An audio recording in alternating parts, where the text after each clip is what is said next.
So tell me about your coaching from scratch. Started your cleaning company, sold it, did well there. We understand that a coach is a extremely valuable thing to have because now you're leveraging their experience and you're getting that compounding effect.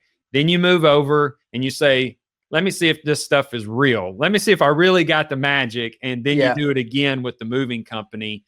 And now you've jumped into the coaching space and the masterminding. So tell us about that. Who's your avatar? Who's your person that says Legacy Mike is the person to help me? Yeah. So we have two groups. We have what's called Legacy Launch, which is for people that are just getting their businesses off the ground, that are doing less than $15,000 a month in revenue. And we want to launch them forward. It's mostly about sales, marketing, how to get their business off the ground, the fundamentals of blocking and tackling. Then the second group is called Legacy League, and that's more of a mastermind. And that's for people who are doing 6 figures or multiple 6 figures a year that want to grow into 7-figure companies and want to have teams and systems and all that. So they pretty much have to be ready to hire people or have a small team in place before they can be a part of that. And what's unique about our group is that it's not just coaching. Like there's so many people out there that coach, but it's a community. So we bring people together, we do events. They actually get the events included in their membership, and we do awesome experiences. We bring outside speakers in, all of that kind of stuff. And the cool thing about what we do for coaching specifically is I didn't expect to be a coach. Like I just started making videos and people would comment or they'd message me and say, oh, that really helped me out, this and that. And then I started meeting with people just to help them out. And then they're like, can I pay you to be a coach? And I'm like, I guess so. Like, I never really think about it. They're like, how much would it be? And I'm like, I don't know, like $300 a month. Does that sound fair? And they're like, oh yeah, I'm in. And then I was like, man, I wonder if I could get like 5 people in a group. Yeah. So then I get 5 people all paying 300. And then I had 2 groups of 5. And then I had 3 groups of 5. And then I was like, dude, I'm coaching like 15 people at $300 a month. I was like, we should all just get together for like an event. So I just like invited everyone down. I included it in their membership. So I was not making any money. I was losing money. Right. I rented these 2 houses on Hilton Head, brought speakers in, had food. We went jet skiing. It was like the most epic event. The guys were like, this was so sick. Like, when's the next one? And I was like, I don't know. I didn't really think about it. Like, I just thought this would be cool to do, So then we did Orlando, got a house with a bowling alley in it, did all that. We had like another 20 guys come. They're like, dude, this was sick. When's the next one? And then we went out to Moab, Utah and rode side by sides. They're like, oh, this is great. So then I was just like, you know what? Like we have something here. Like it's a recurring membership. The events are included in your membership. Like, let's just build this out. And that's where the teams and systems and all this stuff. Like we have an executive team that helps coach. It's not just about me. It's 4 other coaches along with me. All the resources. We have a membership site with hundreds of videos, tools and templates and systems. Like, we put all the systems in place with that. Now it's just a matter of growing and scaling it. Dude, that's so impressive, man. You definitely got the entrepreneur gene in you for sure because you've proven it.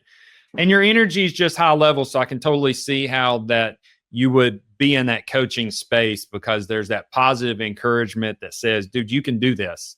Like I started with no resources and did this. If I start with no resources and did this, then you most definitely can do it.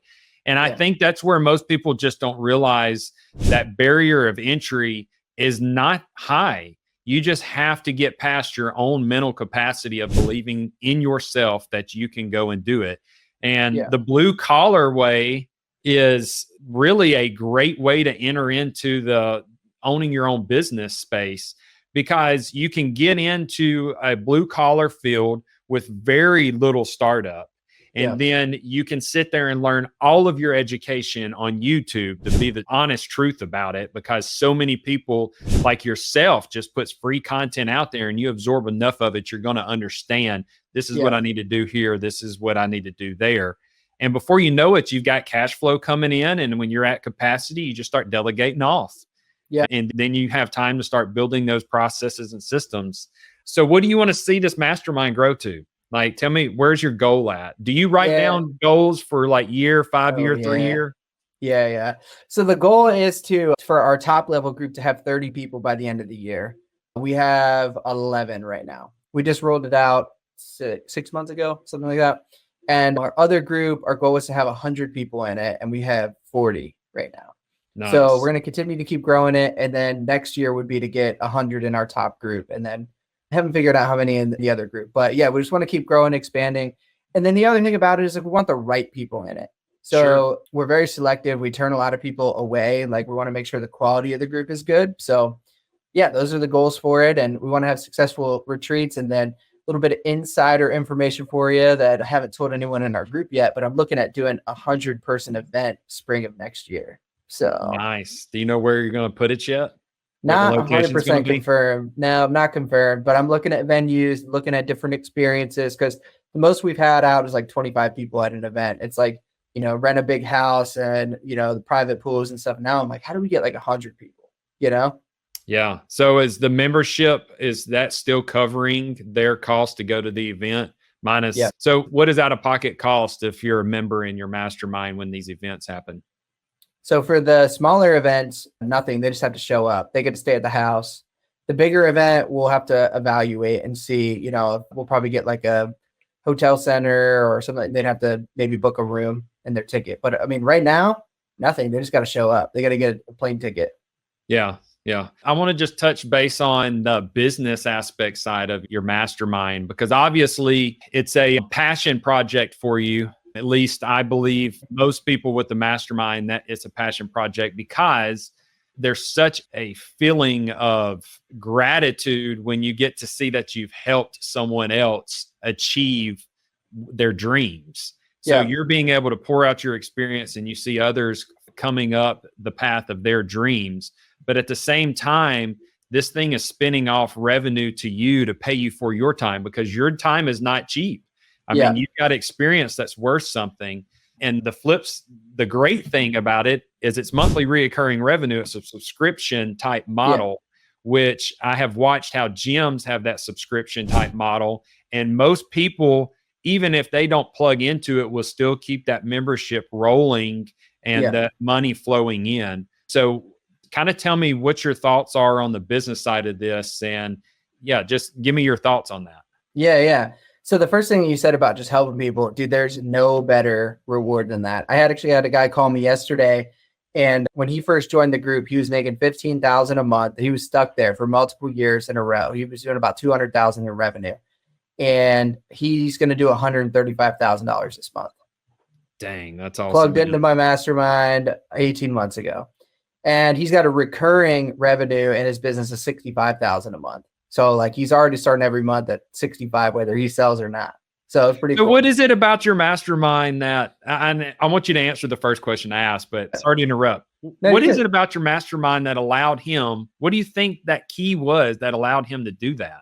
Yeah, we call it the stair stepper model. So it's like problem, solution, problem, solution. You just keep every week. You're like, man, dude, I've got this problem. Like, how do I solve it? And I mean, from working with a lot of these contracting companies, like, first of all, they don't even know what their problems are. Yep. Second, they don't know how to solve them. And third, like, they don't have the tools and resources, or the accountability is a huge thing, right? Yeah. So showing up to these meetings, we used to do these meetings in the evenings because I was like, I want you guys out there working, doing your thing. Now they're during the middle of the day. They're at 1 p.m.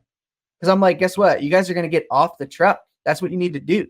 Like, work on the business, not in the business. Yeah. So like the group is specifically designed for that. And then you got two things. Like you have me and then 4 other people on the executive team that help coach you. But then you also have peer-to-peer coaching. You have people that are in the weeds with you that you can pick up the phone and be like, dude, today has been a train wreck. It's been awful. Like, and sometimes it's just good to have that, And then the last thing, and this kind of ties into your thing about the logistics of the mastermind, is one of our core values is family first. And we don't want a coaching group or a mastermind that's transactional. Like, hey, here's some information, go implement it. Yeah. Like, we want people to show up to events and be like, dude, how's your kids? Like, dude, that's awesome that you sponsored your son's little league team and all this stuff. And what happens is the accountability becomes a second nature, because you're like, dude, I'm not going to show up to the next event where I was at the last one. And even for me, dude, like, so I said, I'm going to look like a different person when you see me in Vegas, dude. I've lost like 30 pounds already since Vegas. And man, dude, congratulations. Yeah. That's huge. Thanks.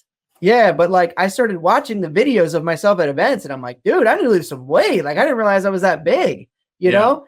And then I keep telling the guys, I'm like, when we go to Moab in September, like, I'm going to be a beast. I promise you. And one of the guys, I'm like, if I don't show up as a beast, I will let you headlock me and throw me in front of everybody and we'll get it on camera, So it's like, it's accountability. It's awesome, man. I mean, masterminds have changed my life. I know we're in a mastermind together and you understand the impact. That's why you started your own. And the accountability factor and those relationship capital is what it is. That accountability, the communication, you got somebody you can lean on when you're just hitting that roadblock.